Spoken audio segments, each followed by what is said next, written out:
Good evening and welcome back to another episode of The Longing, where today we are going to be continuing to read Dream Days by Kenneth Grahame, and it is also very late in the evening, so I'm hoping I can get this done and uploaded before midnight, since it is already 11:15. So, anyway, let's get going.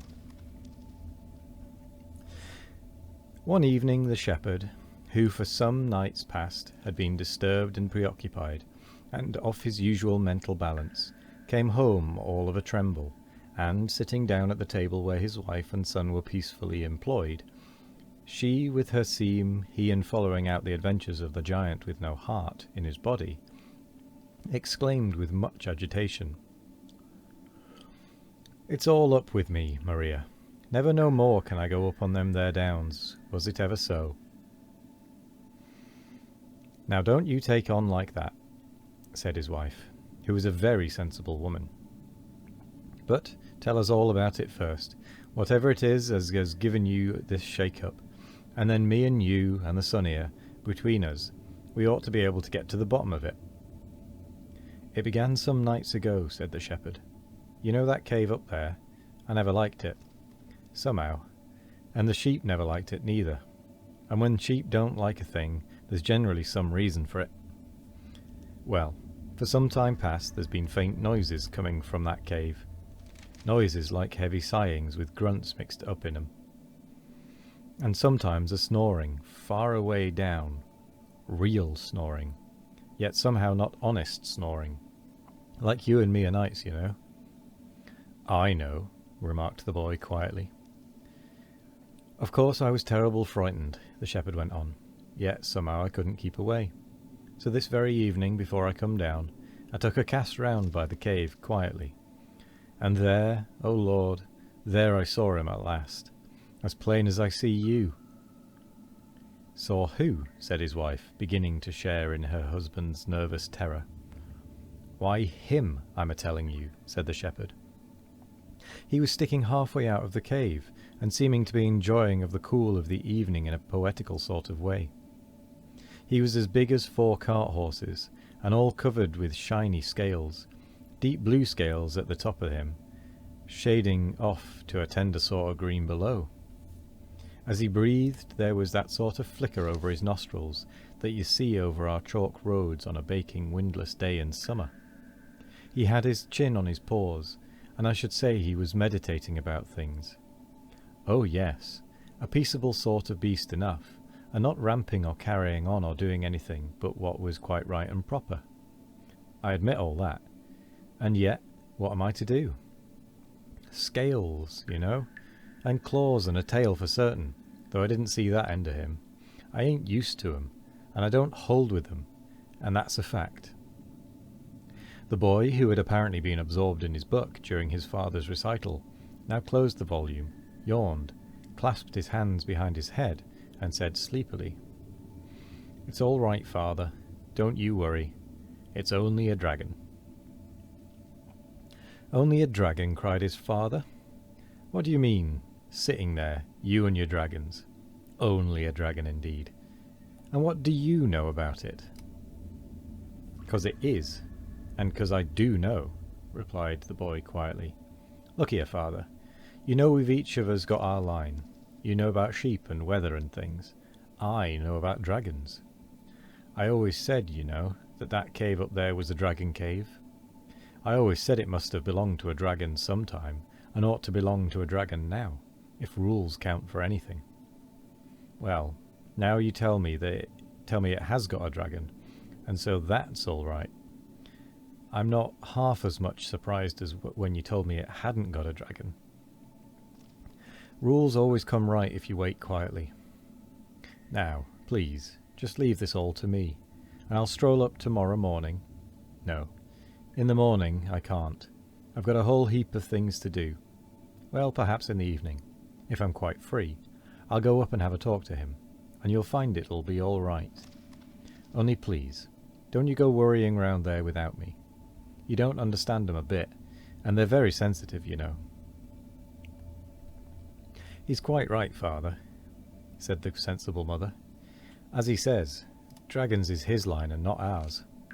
He's wonderful knowing about buck beasts, as everyone allows. And to tell the truth, I'm not half happy in my own mind, thinking of that poor animal lying alone up there, without a bit of hot supper or anyone to change the news with.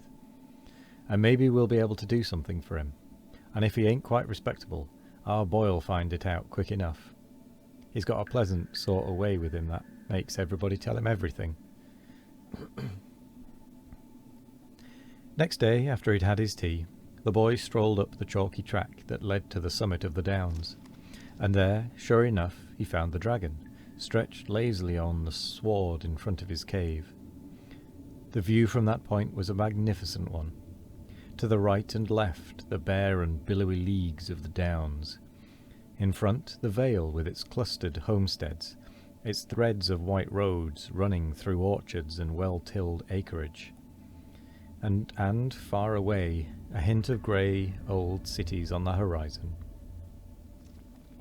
A cool breeze played over the surface of the grass, and the silver shoulder of a large moon was showing above distant junipers. No wonder the dragon seemed in a peaceful and contented mood. Indeed, as the boy approached, he could hear the beast purring with a happy regularity. "Well, we live and learn," he said to himself. "None of my books ever told me that dragons purred." "Hullo, dragon," said the boy quietly when he had got up to him. The dragon, on hearing the approaching footsteps, made the beginning of a courteous effort to rise. But when he saw it was a boy, he set his eyebrows severely. "Now, don't you hit me," he said, "or bung stones or squirt water or anything. I won't have it, I tell you." "Not going to hit you," said the boy wearily, dropping on the grass beside the beast. "And don't, for goodness sake, keep on saying don't. I hear so much of it, and it's monotonous and makes me tired. I've simply looked in to ask you how you were and all that sort of thing. But if I'm in the way, I can easily clear out. I've lots of friends and no one can say I'm in the habit of showing myself in where I'm not wanted." No, don't go off in a huff," said the dragon hastily. "Fact is, I'm as happy up here as the day's long. Never without an occupation, dear fellow, never without an occupation. And yet, between ourselves, it is a trifle dull at times." The boy bit off a stalk of grass and chewed it. "Going to make a long stay here?" he asked politely. "Can't hardly say at present," replied the dragon.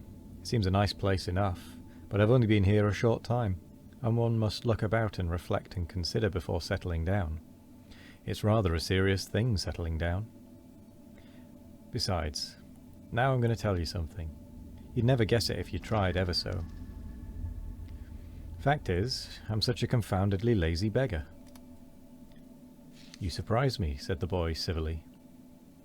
"It's the sad truth," the dragon went on, settling down between his paws and evidently delighted to have found a listener at last. "And I fancy that's really how I came to be here. You see, all the other fellows were so active and earnest, and all that sort of thing. Always rampaging and skirmishing and scouring the desert sands, and pacing the margin of the sea, and chasing knights all over the place, and devouring damsels, and going on generally, whereas I liked to get my meals regular, and then to prop my back against a bit of rock and snooze a bit, and wake up and think of things going on, and how they kept going on just the same, you know. So, when it happened, I got fairly caught." "When what happened, please?" asked the boy. And with that, we're actually going to come to the end of the episode. Har har. Bit of a cliffhanger on that one, just because of the time and how long it's probably going to take me to read the next page, because I have no idea how long the next page actually is. So, regardless of all of that fact, we are actually making our way through this book fairly reasonably. I don't think we're reading it as fast as some of the other ones, but we are definitely making our way through at a decent pace. So, anyway, I am going to say thank you very much for joining me today. I hope you all have a wonderful morning, evening, afternoon or night. No matter what time of day it is, I hope you all have a wonderful one of it. And as always, we will be back tomorrow for more of The Longing. Goodbye.